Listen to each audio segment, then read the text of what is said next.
Welcome to the Offer Accepted Show, a show for home buyers in a seller's market.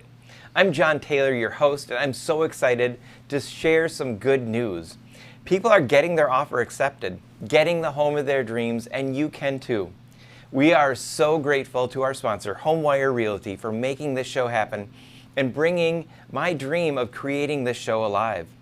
If you've watched the news, there's all of these stories of how houses are selling for so much, or there's so many offers. And some of that stuff is happening in Idaho or Phoenix. We end up believing that this is happening in our neighborhood or the community that we want to live in. Rates are really low right now. If you spend a little bit more right now, it may end up costing you more if you wait a year when the rates go up. Prices are going to level out. Your dream home may or may not be for sale if you wait. But if you're ready now, that perfect home, when that perfect home hits the market, you're going to be ready. There are challenges out there, and there's also opportunities. There are opportunities for you to get a great home, the perfect house, your forever home. Look, opportunities happen when they happen. Your dream home, that forever home, is going to hit the market when it does.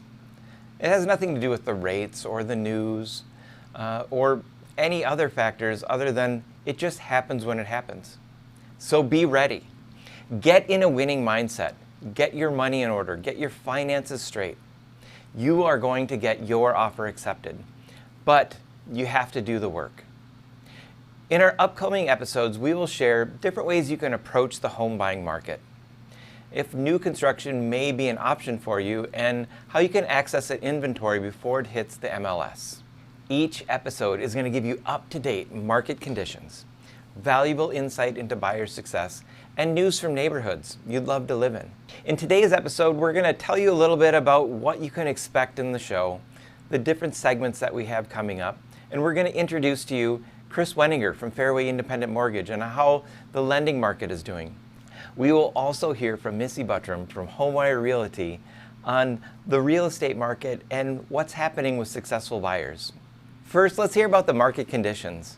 It's the first day after Memorial Day and we don't have May's numbers in, but we're going to share some of the insights of what's happened in April and some up-to-date numbers that happened before the weekend. Inflation spiked in April as the economy kicked in, and the Federal Reserve officials see the current rise as temporary and not likely to influence policy. Bonds are digesting it so far, meaning there's not too much shakeup in the market. And remember, inflation is the enemy of low rates. Personal expenditure is over 3.6. That's the hottest it's been in 13 years. Yes, last year's shutdown make these numbers look higher. Income was a little bit down for the month of April, and it was up in March. Spending was up a little bit, just a tick in April, after being 4.7, but this is due to the leftover stimulus. March is when stimulus was high, and that's why those numbers are so high. The inventory is still low according to the MLS reports. Less people are selling their house, even less than last year, March, April, May. But there's a big increase in the inventory 2020 from August to October, and we expect to see that same increase this year. What the data tells us is we just went through a once-in-a-lifetime event, and no one really knows what's going to happen in the market next. But we do know it's going to change. That's why we always say the best time to be ready is now. Your house is going to hit the market when it hits the market, so be ready. In our neighborhood segment, we're going to go into the neighborhoods.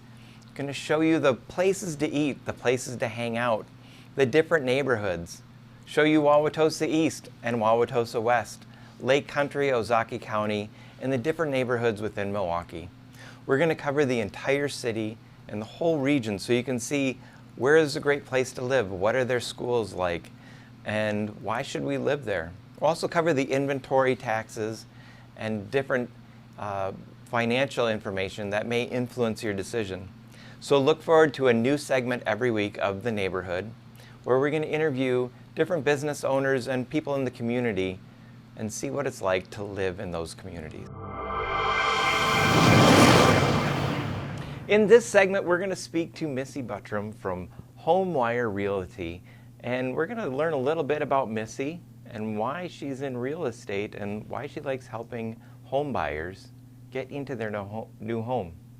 So Missy, tell me, How long have you been in business? Why are you in this real estate business? And how did you get started? Okay, I have kind of a unique story. Might be a little entertaining. All right. I've been in the business about 10 years. I started with my now husband. He and his late wife had a business going. She was a realtor. She's a good friend of mine. She passed away, unfortunately, at a very young age. And my background's not real estate, marketing degree from Madison, been in sales most of my life, and I was helping administratively with different companies. So he called me up after she passed away and asked me to help him with some, back office things. Back in 2010, 2011 was when the foreclosure world was a little crazy, and he was working in those.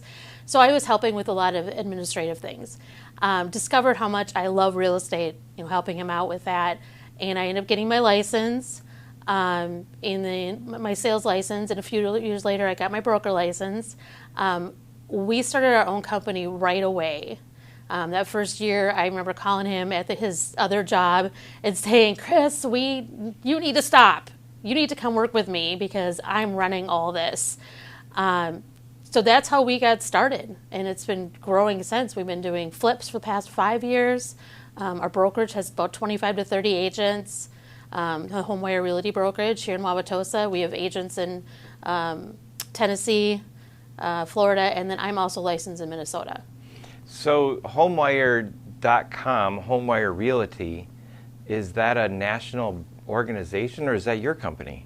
That's my company, and I do get asked that a lot because it's kind of a catchy name, kind of off the hot wire, but it is my company, and it's woman-owned, so that's a nice benefit too, and my husband works with me on it. And your world headquarters are in what state? Wisconsin. Right in Wisconsin? Yep, Wauwatosa, Wisconsin. What makes you and your company unique? Well, personally myself, what makes me unique is my knowledge of the industry and homes by having the partnership of the Cell 911 that we've created for acquisitions, and also the brokerage. I have a great knowledge of homes in the industry. I have a hard work ethic. I was raised in a retail business. My dad owned a hardware store. So you worked. You always worked. So I think that makes me very unique, is I'm not afraid to put in my hours and my time and really help people. You have a background in sales, marketing, you're buying homes and flipping them, you're doing real estate. What do you specialize in? Is it all of the above, or what's your superpower? My superpower is working with buyers and the sellers, just running our brokerage. My husband's superpower is doing the flips, finding the acquisitions.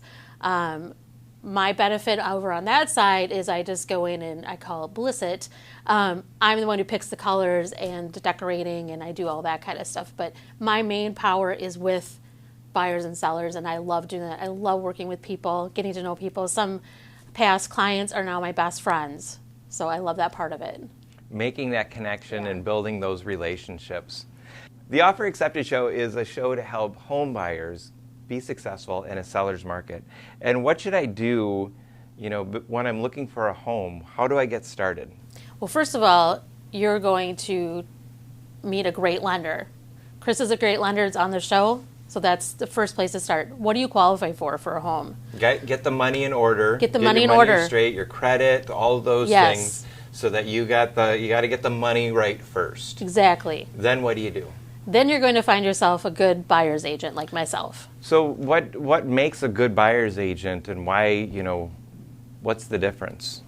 I always suggest to people to interview a couple. Make sure they meet your personality style, communication style. Communication is really important, so that you guys are on the same level of expectations of, are they there all the time, or are they just, they shut off the phone at 5 o'clock? Exactly. That's really important. And I'm more of an on-demand, 24/7 agent. I make sure I'm there for them.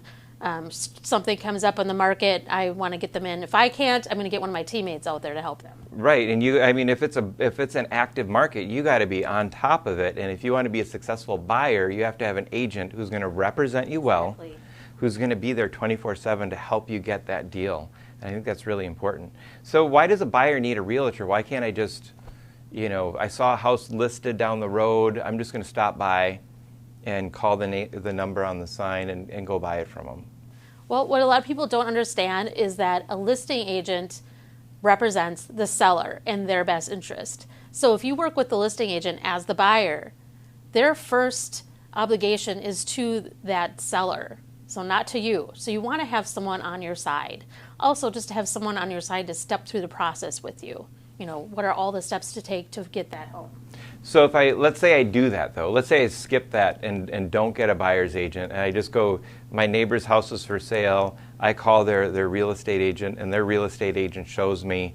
I'm like, hey, this is a great house. Can then I go get a buyer's agent, or how does that work? Technically, no. Okay. We have something in our industry called procuring cause. A lot of people don't know about that either. Basically, if you're not with a buyer agent already and you go and call the listing agent, if they showed you that house and you want to put an offer on that house, you have to use them. So they're representing the listing. Do they get more money from the listing or more money from the buyer? They'll get more money from typically in this area, the sellers are covering both commissions, the listing side and the buying side. So yes, if the listing agent, what we call double pops it, they're getting more. So they're really going to be in the interest of the seller. So Yes. You need your own representation. Why do you need your own representation? It's a house. It's probably some stuff doesn't work, and Right. you're going to have to fix it anyways if it's an old house. Just deal with it, or how are you going to protect me if I buy it? It gets sticky. Yeah. People do try to do it on their own, or with an attorney, or with the listing agent. You don't have anyone fighting for you, and there's so many times that I'll get pulled into a last-minute transaction, and just, for a friend, I'll be like, all right, I'll step you through this, but this is the importance of having a buyer's agent. Yeah. They're going to step you through all these things. If something goes wrong, how are you going to negotiate that repair? How are you going to negotiate the appraisal if it comes in bad, which means bad means undervalue of what you're purchasing for. You just need someone. Damage on the house? If there's damage on the house, something Yeah. comes up in the inspection and you want to negotiate that. I always make the joke that I don't pretend to be a hairstylist, so don't pretend to be a realtor. Right. Like, stick to your job. That's what we're trained to do, and that's what we, want to help people with. And I think people want to save money, so they're trying to find ways that if the houses are going up, they're like, well, I can save a bunch of money and we can make a better deal if we just cut out all these people, and that's going to save money. But in the end, it ends up costing you more because you might get stuck with a house with Right. some crazy stuff that you Right. got to fix. How do you have connections to help buyers and other resources that will help them be successful? Well, I have kind of a unique situation. My husband runs our Cell 911 side of things, and that is our acquisitions business. So he's out looking for motivated sellers to get their home. Maybe they acquired it from a death in the family or a divorce, or their aunt is in hospice care and they get left to be the POA. So he's looking for those homes, and I have that connection. They're not hitting MLS. There's not a million people trying to grab it. And a lot of times I'll have a buyer that I'm working with, and I'll tell my husband, hey, I have a buyer in West Dallas, and they're looking for a 2-bedroom home. And then he can go out and start looking for that for me with his marketing and his things he does. So I have those extra resources for people. I also have the resources of if someone needs a repair done, or they need the house cleaned out, or they need electrician or a plumber. I have all those resources from being with Cell 911 as well. Yeah, because if you're buying homes and then rehabbing them and flipping them, you have contractors, you got the plumber, you got the people to fix that thing that you don't know who to call.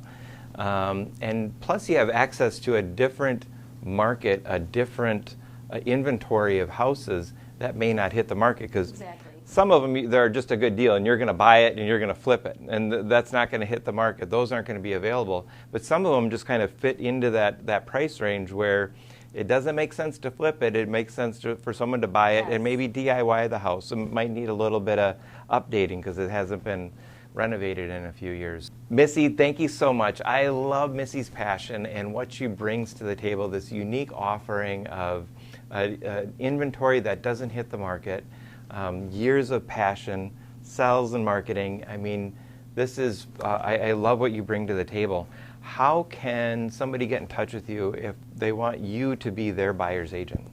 Well, the best way is to call me or text me at my phone number or drop me an email.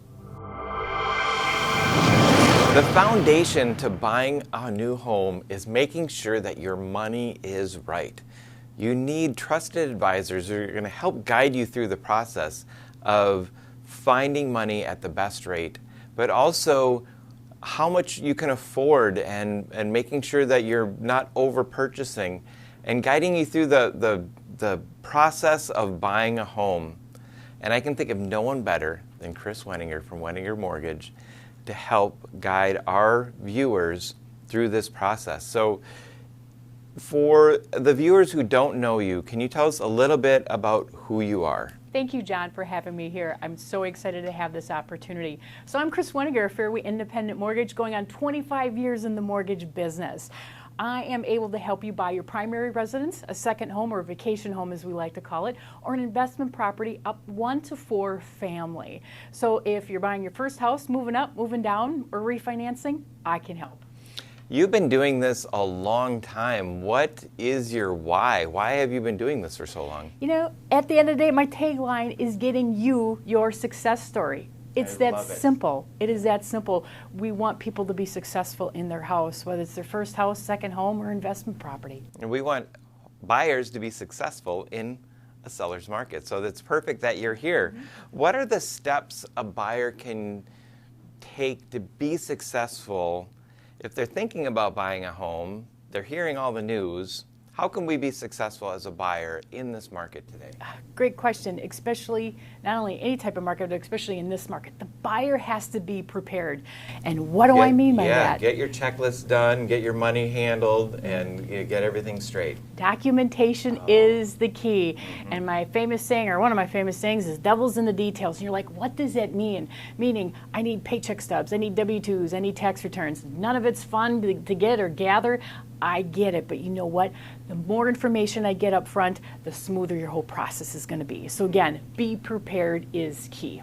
And that's not the fun stuff of buying a house. So the fun stuff of buying a house is looking at the backyard, thinking how that barbecue is going to take place, thinking how you're going to paint something or landscape it, and which room the kids get and that kind of stuff. But really, to start out, to be successful, you're talking a lot about money. Get your money handled. Get your should they check their credit, or how should they do that? Great question. First of all, if it's unfrozen, get it unfrozen. Be ready to have that credit check done. If you want to, go ahead and use the various sources that are out there just to kind of give you a temperature of what your score is like. And there's a lot of things out there. There's credit cards and Credit Karma and Credit Everything that will give you a snapshot of your credit as a starting point. Exactly. As far as a lender, we're going to take a look at, and we use what is called different algorithms or different scoring systems. And sometimes it can be a little bit, I guess, stricter, for lack of better words. So your scores might be off a little bit from what you're seeing versus your credit card and type of Credit Karma. Okay. So that's good to know, because if I look at my Capital One credit card score, your numbers are going to be different. Why are some people reluctant to review their budget or to manage their money? You know, it's kind of looking yourself in the mirror, ever really taking a look at as far as really what am I spending the money on? Is it that coffee every day? Is it that monster drink that you're getting every day? Is it going out to get your nails done? Is it going out golfing? You know, whatever it is, as far as me, I'm judgmental. I don't care. Let's put it in the budget. And in essence, we're all creatures of habit, right? If we want our coffee every day, you want your coffee every day. Let's throw it in the budget. Make sure that it's accounted for. And I think sometimes people are a little scared, a little nervous, and be like, oh my God, I really spend that much money. But what a good way to learn about that ahead of time, because then you can either like, you know what, I can afford to do it going forward. And I'm like, maybe I better not spend that much money. It's all a realization. And again, reality check, you could say. I always think of looking at where I've been, so I'm looking at my credit, my payment history, if there's anything late. But you're talking about your day-to-day spending. It's huge, because we all can account for the car payments, we all can account for, as far as your house, your rent payments, but it's the little stuff that nips away on your budget every month, such as the coffee, how much you're going grocery shopping, how much am I going, yes. How much are we going out to eat, or are we staying at home and making our own? So it's the little stuff that'll kind of eat away at it, and if you don't come to realization of it, be like, wow, I spent this much money over this period of time. If I have, if I'm thinking about buying a house and I have all these credit cards and I'm like, I don't use this credit card, I'm just going to close that account. Should I do that, or should I wait to talk to you? Great question. I would advise, as far as holding off on closing anything out, paying anything off, until you kind of get an analyzation as far as, okay, we have this much money coming in. Would it be better off if I pay something off? And we want to take a look at, as far as for closing anything out, hold off on that, because it could affect your credit scores. Again, credit scores are huge these days. And I know I talk a lot about it. In fact, in some of the other episodes, you're like, she's always talking about budgeting and crediting, because it's the most important things, especially in our lending world.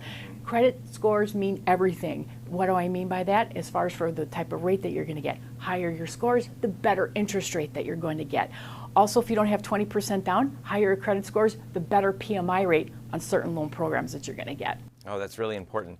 I see people wanting to close an account, but that having that credit can actually help, even though you're not using that card, can actually help your credit score, because that's unused credit. Exactly. There's at least 5 different factors that go into a credit score. We can maybe have another show on that in the future. But in essence, you want to take a look at, as far as you want to keep your credit at the optimal state. Closing an account out could affect a score. Okay, so we don't want to do that. Chris, what is one action we could take today to help our buyers get closer to buying that house? Success. What's their success story? What's step number 1? Step number 1, know your budget, know your money. Know what's coming in, what's going out. And you're like, Chris, I have no idea where to start. That's okay. I have a solution for you. I have a budget worksheet. It's an interactive worksheet you can take a look at, as far as plug your numbers in there from your pay stubs, as far as what you're taking home. Take a look at, what are you paying in rent right now? What are you paying in all the other bills? And it'll show you what is left over at the end of the month. We're going to put a link to that budget tool, and the link's right here on the screen. And thank you so much for helping us. And I look forward to the next episode, where we're going to talk about the market. I love doing this, so thank you for having me on. I appreciate it. Wonderful. Thank you so much for joining us on our first episode of the Offer Accepted Show. So honored to have you here, and I really appreciate your support. Each week, we're going to give you a new perspective from the market and give you all the tools that you need to be successful in purchasing your new home. Don't listen to the news. The perfect time to buy is now. The rates are low, and there are opportunities out there. You just have to look for them and be ready. We're going to help you get there. Until then, feel free to reach out to any of our guests and download Chris's budget tool to help you be successful in getting your new success story. I look forward to getting you your offer accepted. We'll see you next week at 7 p.m. for the Offer Accepted Show, a show for home buyers in a seller's market.